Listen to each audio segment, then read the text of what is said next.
You're tuning into Black and White Sports on YouTube. The no-holds-barred truth on sports. The main event starts now.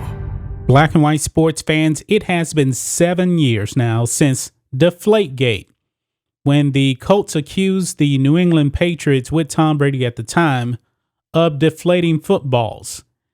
And Tom Brady, as you guys know, he ended up serving a 4-game suspension. There was a whole big legal process. And to me, I always felt like the NFL really didn't do their due diligence on this whatsoever. It seems like they were actually out for blood to get the Patriots on whatever. Now, guys, flash forward 7 years later, it seems like the NFL had a big cover up in this. So check this out. This is actually tweeted out here. From Pro Football Talk, post Deflategate, the NFL ran tests to prove the Patriots deflated footballs. Except it did the opposite. In air pressure checks, other teams' footballs deflated the exact same way in cold weather. So the NFL expunged the records. This is very, very damaging here to the NFL. There seems to be a cover-up scheme in the aftermath of Deflategate because the NFL did not want to be proven wrong. Jump over here to CBS Sports. New Deflategate revelations paint the NFL in a bad light during infamous saga with Tom Brady and the Patriots. A new book reveals some of the NFL's actions during the Deflategate saga. And boy, this whole thing, I read it already, it completely takes Tom Brady off the hook. And he did not intentionally deflate any footballs, folks. So let's go ahead and read this. It was around this time 7 years ago that the NFL was engulfed with a growing controversy surrounding deflated footballs and the New England Patriots. What ultimately ended up being famously dubbed Deflategate centered around allegations that New England was using deflated footballs during the first half of the AFC Championship against the Indianapolis Colts. From there, this saga blossomed into one of the biggest off-field battles in recent memory. It featured Tom Brady going to court against the NFL after being handed a 4-game suspension, along with the Patriots being fined $1 million, while also being docked a first-round and fourth-round draft choice. While this did paint the Patriots in a very nefarious light, recent revelations do appear slightly to exonerate them. In a nugget from his upcoming book Playmakers, Mike Florio of Pro Football Talk reports 2 new pieces to the Deflategate saga that don't look too fondly on the NFL and its handling of the situation. Now, the first part really isn't that big of a deal here. The second part is really, really damaging to the NFL. But I'm going to read this first part here. The first comes from the initial report that sparked the saga. In the aftermath of that game, ESPN's Chris Mortensen reported that 11 of the 12 footballs used by the Patriots offense during that game were underinflated by at least 2 pounds each. That information was ultimately proven to be false, and a correction was eventually made in the initial report. In Playmakers, Florio reports that the source of that incorrect information was NFL Executive Vice President of Football Operations, Troy Vincent. Florio notes that it is unclear whether Vincent deliberately gave Mortensen the inaccurate information, highlighting the confusion during the early days of the scandal. Nevertheless, that report sent waves through the league and forced Brady and the Patriots to go public on the defense.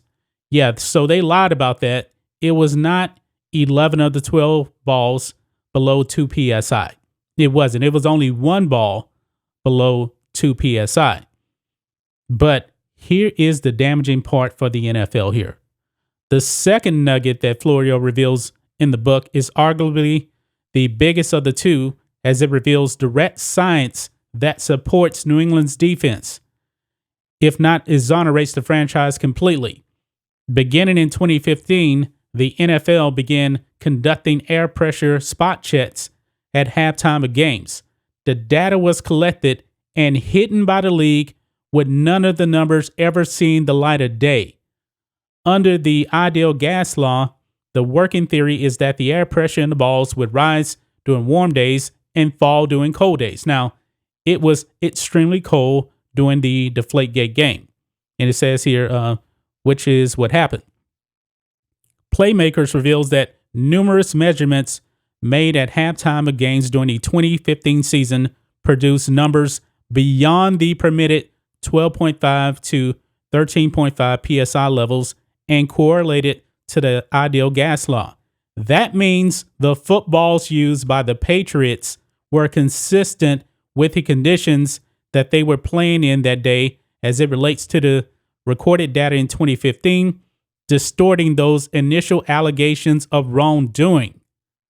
As for what happened to those results, Florio reports, and this is really bad here for the NFL, reports in Playmakers that the NFL expunged the numbers under the direct order of NFL General Counsel Jeff Pash. Of course, Pash was a major figure throughout the Deflategate saga and was even allowed to edit the Independent, with quotes here, Wells report.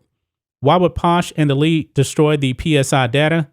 It would appear that the information collected during 2015 would go further improving the Patriots' innocence rather than prove to be a smoking gun to use against them.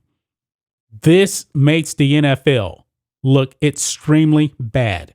So they had all of this evidence here that they recorded after Deflategate, and they found out that the balls were getting deflated because of natural science, the ideal gas law. All of this data, and then they look at it with what the Patriots had from their footballs, and they're probably like, oh shit, they didn't deflate any footballs, but we're going to expunge and destroy all of the data we found because we don't want to look like we're wrong. Folks, I don't know what Tom Brady can do to the NFL. I really don't. One would actually think, he probably has a case for a lawsuit, but I don't know anything about the legal ramifications of this whatsoever. But if I'm Robert Kraft, I'm going to be extremely upset. Remember, they lost a couple of picks, and they also lost $1 million for this. And Tom Brady, he was actually suspended for 4 games. Now, he did come back that next season, and they ended up winning the Super Bowl, so he got the last laugh, but he lost 4 games for apparently something he did not do. He wasn't responsible for that.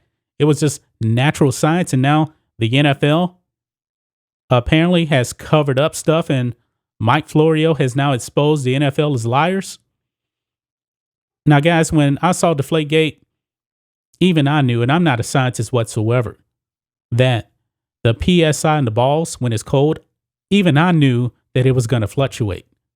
I mean, any common sense person with just a little bit of working knowledge of science would have known that those balls were not going to be in the range whatsoever. Now, also remember, you even had other players like Aaron Rodgers saying that he likes to overinflate his balls. But the NFL never investigated him on that. Just think about that. He came out and said he likes his balls overinflated a little bit. NFL didn't do anything about that. But that's just my thoughts on this. What do you guys think of this? Black and white sports fans, Roger Goodell and the NFL look terrible. Absolutely terrible. It's going to be interesting to see what Goodell has to say about this and the NFL as a whole. To me, this really does exonerate the Patriots and Tom Brady of any wrongdoing, if you ask me. Anyway, guys, let us know what you think about all this in the comments. Make sure to subscribe to Black and White Sports, and we'll catch you next time. Thanks for watching the show. Be sure to like, comment, and subscribe. Be sure to tune in next time on Black and White Sports.